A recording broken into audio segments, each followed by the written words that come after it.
ஆண்டவரும் இரட்சகருமாக இயேசு கிறிஸ்துவின் இனிய நாமத்தில் யாவருக்கும் அன்பின் வாழ்த்துக்களை தெரிவித்துக் கொள்கிறேன். அருமையான தேவப்பிள்ளையிலே புதிய நாள் புதிய நம்பிக்கை தின தியானத்தின் மூலமாய் இந்த நாளில் கூட உங்களை சந்திப்பில் நான் மிகுந்த மகிழ்ச்சி அடைகிறேன். அல்லேலூயா. இன்றைக்கு கூட கர்த்தர் நம்ம கொடுக்கிற வார்த்தை என்ன? 2 சாமுவேலின் புஸ்தகம் 7ஆம் அதிகாரம் 16வது வசனம் கூட வாசிக்க கேட்போம். உன் வீடும் உன் ராஜ்யமும் என்றென்றைக்கும் உனக்கும் முன்பாக ஸ்திரப்பட்டு இருக்கும், உன் ராஜசனம் என்றென்றைக்கும் நிலை பெற்று இருக்கும் என்கிறார் என்று சொன்னார். ஹல்லேலூயா. பாருங்க எவ்வளவு அழகா இங்க எவ்வளவு அற்புதமான ஒரு வாக்குத்தத்தம் தீர்க்க தரிசன வார்த்தையை நாத்தான் தீர்க்க தரிசி மூலமா கர்த்தர் தாவீதுக்கு சொல்றாரு.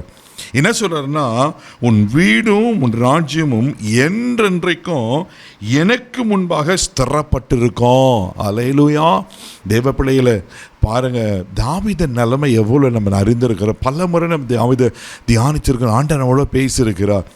ஒரு அற்பமான வாழ்க்கை, ஆடு மேய்க்கிற ஒரு வாழ்க்கை, அண்ணன்களால் அங்கீகரிக்கப்படாத வாழ்க்கை. அண்ணன் தான் அங்கீகரிக்க மாட்டாங்கன்னா அப்பாவே அங்கீகரிக்கல. தீர்க்கதரிசி வீட்டுக்கு வராருன்னு போது அவனை ரிஜெக்ட் பண்ணிட்டாங்க பாருங்க. ஆனால் தீர்க்கதரிசி எல்லாரையும் ரிஜெக்ட் பண்ணிட்டு தாவீத ராஜாவா இருக்கும்படிக்கு அபிஷேகம் பண்ணுகிறார். அல்லேலூயா. இங்க அப்படிப்பட்டவருக்கு கிடைச்ச வாழ்வு தான் சொல்லணும், தயவு தான் சொல்லணும். இங்க சொல்றாரு, தாவீதை இப்போ உன்னை ராஜாவா மாற்ற போறேன். ஆனா அது சாதாரணமா இல்லை, ரொம்ப அழகா இருக்கு. என்றென்றைக்கும் ஸ்திரப்பட்டு இருக்கும். அதனால தான் தாவீதுக்கு விரோதமாக எத்தனை யுத்தங்கள் வந்தது. ஏன் சவுலே உன்னை கொல்லணும்னு எவ்வளோ சூழ்நிலை பார்த்தான். தாவீதுக்கு விரோதமாக எத்தனை காரியங்கள், சொந்த பிள்ளையே அவனுக்கு விரோதமாக எழும்பினான். இவ்வளோ காரியங்கள் நடந்தோம் தெய்வ பிள்ளைகளை ஸ்திரப்பட்டு இருக்கிறார். அல்லேலூயா. பெரிய கோலியாத்து. ஆமென். எல்லாரும் பயந்து போய் நிற்கிறாங்க. ஆனால் தாவீது போகிறான். ஏன்னா தெரியும், தாவீது குறித்து ஒரு பெரிய தெய்வ திட்டத்தை கர்த்தர் வைத்திருக்கிறார். அவன் ஸ்திரமாக நிற்கணும், நான் அவனை ஸ்திரப்படுத்தியிருக்கிறேன் அப்படி சொல்லி. தெய்வ பிள்ளைகளை, இன்றைக்கு ஒருவேளை நீங்கள் எதில் ஸ்திரம் இல்லாமல் அப்படின்னாக்கா நம்பிக்கை இல்லாமல், ஒருவேளை உறுதி இல்லாமல் என்ன தான் வாழுறோம் அப்படின்னு யோசிக்கிறீங்களா? பயப்படாதீங்க. உன் வீடும் உன் ராஜ்யமும் என்றென்றைக்கும் ஸ்திரப்பட்டிருக்கோன்னு தாவீதுக்கு சொல்வார்னா, இன்னைக்கு உங்களை பார்த்து சொல்கிறாரு. உங்கள் வாழ்க்கை, உங்கள் எதிர்காலம், நீங்கள் என்னெல்லாம் எதிர்பார்த்துருக்கிறீங்க தேவப்பிள்ளையில், கர்த்தர் அதை ஸ்திரப்படுத்துவார், அதை பலப்படுத்துவார். அல்லேலூயா. இங்கே அடுத்தது சொல்கிறாரு, உன் ராஜ்யசானம் என்றென்றைக்கு நிலை பெற்றிருக்கும். ஆமென்.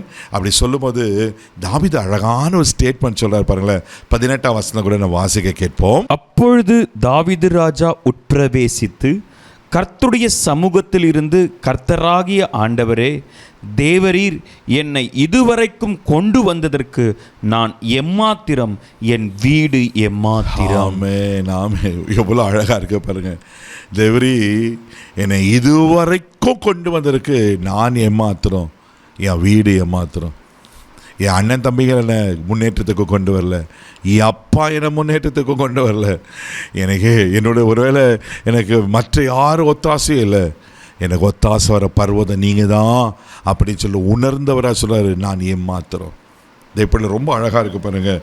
கர்த்தருடைய சமூகத்திலிருந்து, கர்த்தராகிய ஆண்டவரே தேவரீ என்னை இதுவரைக்கும் கொண்டு வந்ததுக்கு நான் ஏமாத்திரம். நம்மள ஏமாத்துறங்க கர்த்தர். இன்னைக்கு நம்ம வாழ்க்கையை யோசித்து பாருங்கள். இது வரைக்கும் கர்த்தர் தான் நான் நடத்தி விடுகிறேன். எத்தனை பலவீனம், சோறு, வியாதி, அவமானம், பலவிதமான போராட்டங்கள், மரண பயங்கள். ஆனால் கர்த்தர் இதெல்லாம் நடத்தினார்ல, இனியும் நடத்துவார். உங்களை ஸ்திரப்படுத்துவார், உங்களை கனப்படுத்துவார். கண்களை அப்படி நம்ம சோமெல்லாம். தகப்பனே உமக்கு நன்றி சொல்கிறேன்ப்பா. தாவீதுக்கு சொன்னது போல் உன் வீடும் ராஜ்யமும் என்றென்றைக்கும் அன்றே ஸ்திரப்பட்டிருக்கோன்னு சொன்ன போல அன்றே எங்களுடைய வாழ்க்கையை அப்படி ஸ்திரப்படுத்தி உறுதிப்படுத்தி நிலைநிறுத்துங்கப்பா. அன்றவரே உமக்கு நன்றி சொல்கிறேன்ப்பா. தாவீதுக்கு சொன்னவெல்லாம் நீங்கள் நிறைவேற்றினீரப்பா. ஒரு அற்பமான ஆடு மேய்க்கிறவனை இவ்வளோ பேர் ராஜ்யத்தின் தலைவனாக மாற்றுவீங்கன்னா, அன்றவரே இவர்கள் வாழ்க்கையில் உயர்வுகள் வரட்டும், இவர்களையும் ஆசீர்வதியும் கனப்படுத்தும். கிருபை கோப்போடு இந்த நாள் முழுதும் கரமெடுத்து நடத்தும். இயேசுவின் மூலம் ஜெபம் பிதாவே. ஆமென். அவர்களை ஸ்திரப்படுத்துவா. தைரியமாக போங்க. God bless you.